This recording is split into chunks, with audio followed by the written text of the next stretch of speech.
Christi here with Little Salty Homesteader. Welcome back to my YouTube channel.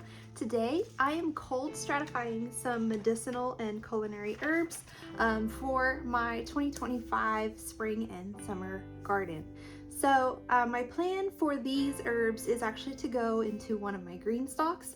If you've watched my channel before, you'll know I have 4 different ones, and these will be going into the one that's on the far left corner of my patio, where I had kind of a smorgasbord of other things growing. That one is going to be centrally herbs and possibly a couple of flowers depending on the space that I have left after all of this stuff is planted into it. But before I get started with planting these seeds out, I wanted to give you a little bit of information about cold stratifying. If it's something that you haven't done before, or if you're curious, like, what in the world is that? Cold stratification is the process of chilling your seeds in order to simulate winter conditions. Many perennial herbs, including medicinal herbs, and a lot of your flowers like your echinacea, do require cold stratification in order to germinate. Now, if you're in the Lone Star State like I am, those bluebonnets that we love to go out and take photos in every spring, those seeds kind of fall off of the plants in late spring, early summer, and then just kind of hang out outside through all the cold temperatures of the winter. Typically, the colder the winter that we have, the better the following bluebonnet season will be, because those seeds do require the cold stratification as well.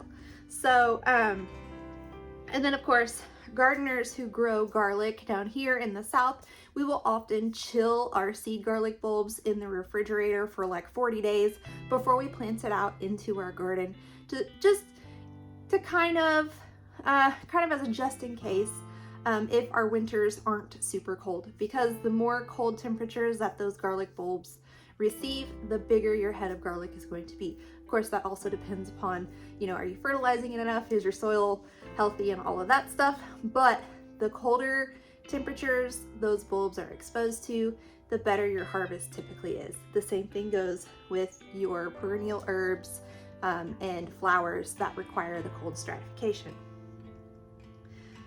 In the wild, like I was talking about with the bluebonnets, the seeds undergo their stratification outdoors over winter, but gardeners like me like to have a little bit more control over the situation. So we'll use our refrigerators to kind of, increase our chances of success and hopefully be able to get those herbs going successfully. There are multiple ways to cold stratify your seeds. You can simply place the entire packet, just like this, inside a Ziploc baggie and throw that into your refrigerator. I have heard of people having success with that method. I personally have not tried it. You can also scatter some seeds in between moist paper towels and refrigerate that inside a Ziploc bag. I have done that and I've had a little bit of success. The method that I prefer to use is to go ahead and sow the seeds in your seed starting tray, cover with a humidity dome, and refrigerate the entire tray. I like this method because the seed is already in the soil. Once the cold stratification process has come to an end, like it sat in my refrigerator for 40 days or whatever, then I can just take that whole tray out and pop it onto my heat mats and then let the seeds get to germinating and growing and turning into beautiful plants.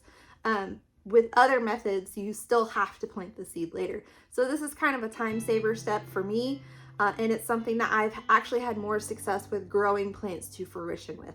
So once I have the seeds in the refrigerator, I will check the moisture level of the tray periodically, and then once that 40 days is up, I'll just continue as usual with the heat mat and such, like I already said.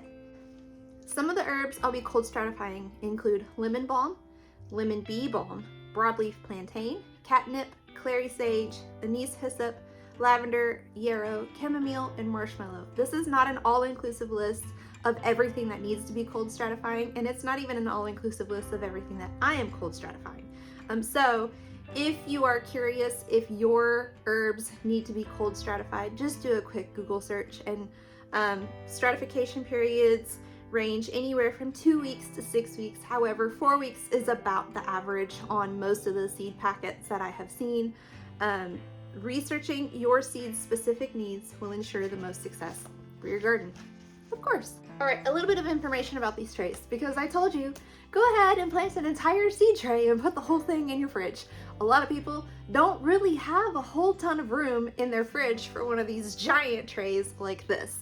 I certainly don't. I do have an extra fridge in my garage, but it is not a full-size refrigerator. It's like a mid-size refrigerator, and it holds a lot of our extra beverages and stuff. So it doesn't even have unlimited space. So what I like to use for cold stratifying my seeds is these trays right here that you can get on Amazon. They're relatively inexpensive, and the reason that I like them is they're all inclusive. So you have your tray here that has the 12 cells in it, and then it has the water reservoir tray, and it also has the humidity dome. So you get the entire thing ready to go from Amazon. If you have Prime, you get it within 2 days, and then you can rock and roll with your garden, and it doesn't take up a ton of room in your refrigerator.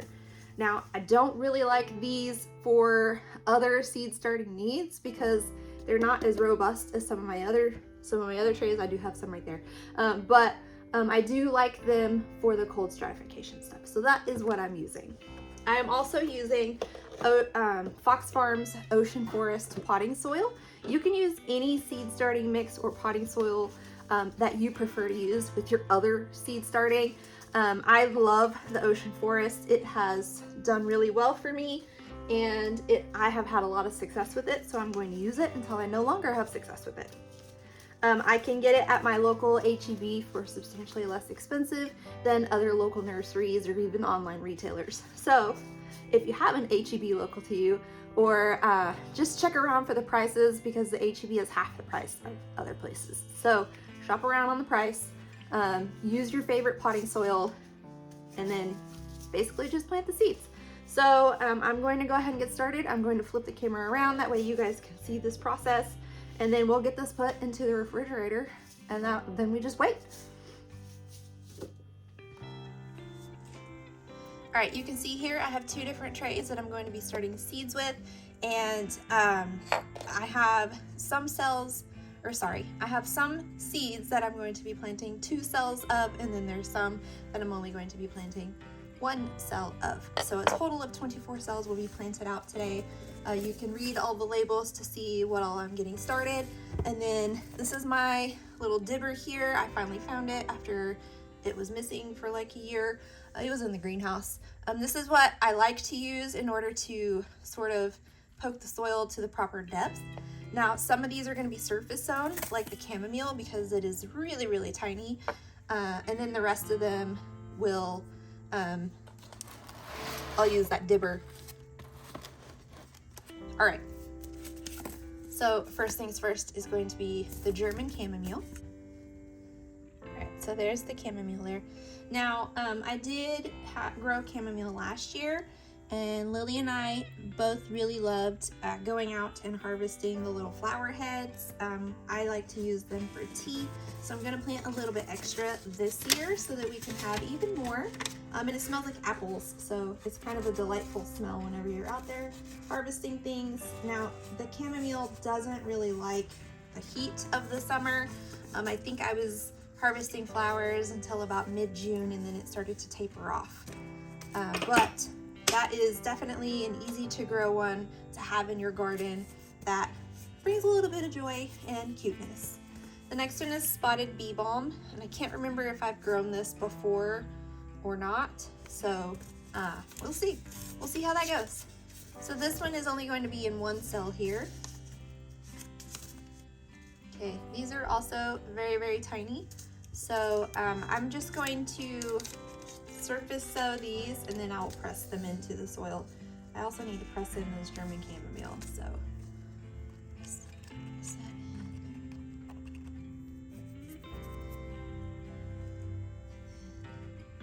Here we go. Press that in. Next we have this one right here. I'm not 100% sure how to pronounce that, so I'm not going to do it wrong, but it is a little bit bigger, so I'm going to use the dibber here and make hole divots in the soil about 1/4 inch.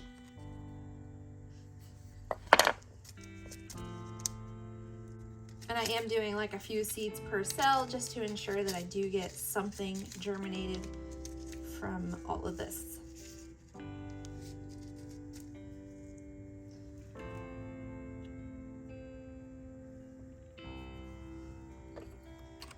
And after that's planted, we can just fill that back in. All right, lemon bee balm. This is going to be related to the spotted bee balm, so we have all kinds of balms going on here. This is another surface sow. It says right on the packet. So this is just one single cell of this one. So I'm just gonna press that down very gently.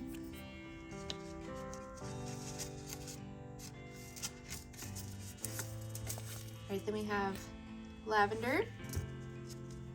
This one is going to be surface sown as well. And I am throwing extra seeds in there, like I said. Lavender especially can be a little finicky to germinate, so I went a little heavy-handed on sowing those. Okay, this one is just for funsies, Moldalvian Dragon Balm. It has dragon in the name, which is why I got it. I do know that whenever it flowers, the bees really like it. So this one is pollinator friendly if you're focused on a pollinator garden. And these seeds are a little bit bigger than the other balms. So I'm just going to make a very shallow divot there for these.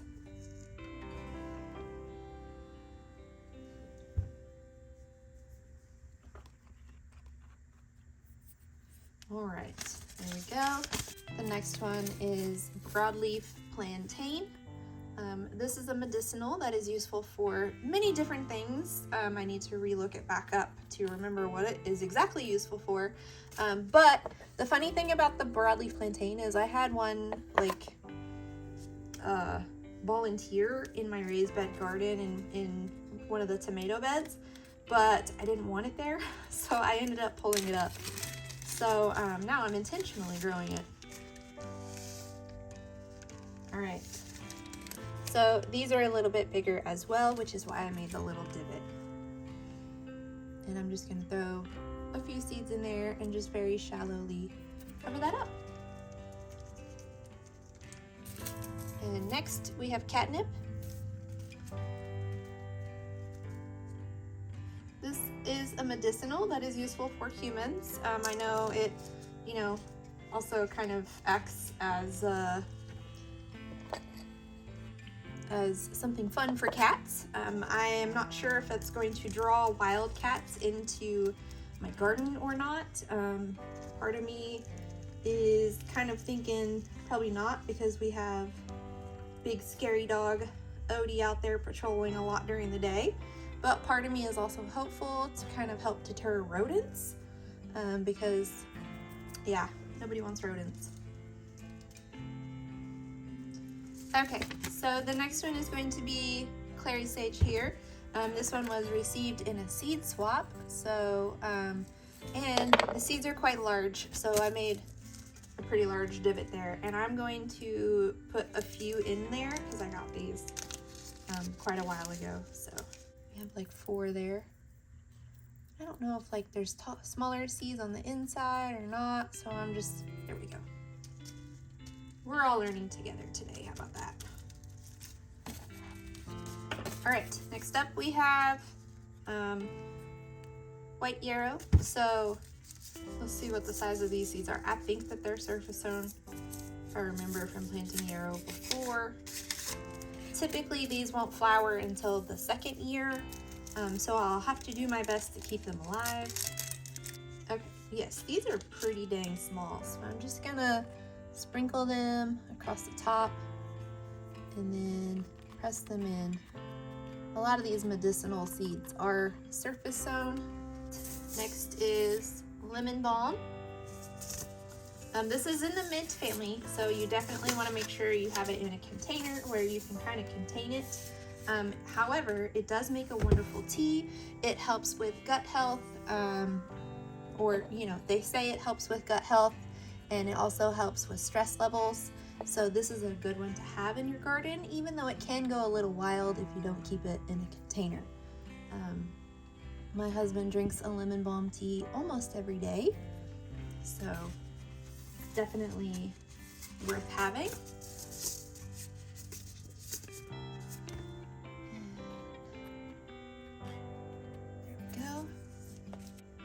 This is the next one, and this is the size of the seeds, so we're going to use our little dibber here and make some little divots. I'm going to put a few in there into each cell just to ensure we get some good germination happening there. All right, anise hyssop is another one. This one is a pollinator friendly herb. I really love drawing pollinators into my garden. It's really relaxing to see all the different creatures flitting around from plant to plant, as long as they're not the hornworm moths.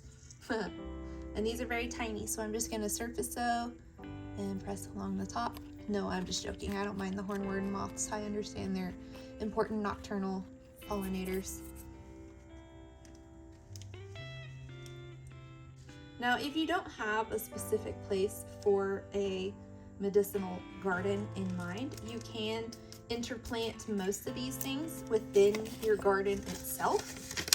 A lot of these are very friendly with other plants. Now, I wouldn't necessarily throw lemon balm in there because it can go wild, but a lot of these other ones like the lavender and the yarrow and chamomile, I think those are all really friendly to have with other plants. So you can just interplant them within your tomatoes or your peppers or your flowers or whatever other stuff you have going within your garden. So don't feel like you have to devote an entire space just for the medicinal things, because a lot of them are very friendly companion plants. And did that backwards. There we go. One seed type left. This is marshmallow. Okra and hibiscus are in the marshmallow family. So if you grow okra or hibiscus, you will notice some of the benefits that marshmallow can also provide from those two items. Now, this is the seeds for marshmallow. Looks substantially different than the seeds for okra, but looks relatively similar to the hibiscus seeds that I have. No, I'm just kidding, it doesn't. The hibiscus seeds I have are much bigger, like okra. All right, so I did make smallish divots for these marshmallow seeds, and these seeds are a little bit older, so I'm gonna really heavily sow just to make sure we get something going. So with marshmallow, the root of the plant is what is going to provide the most benefits.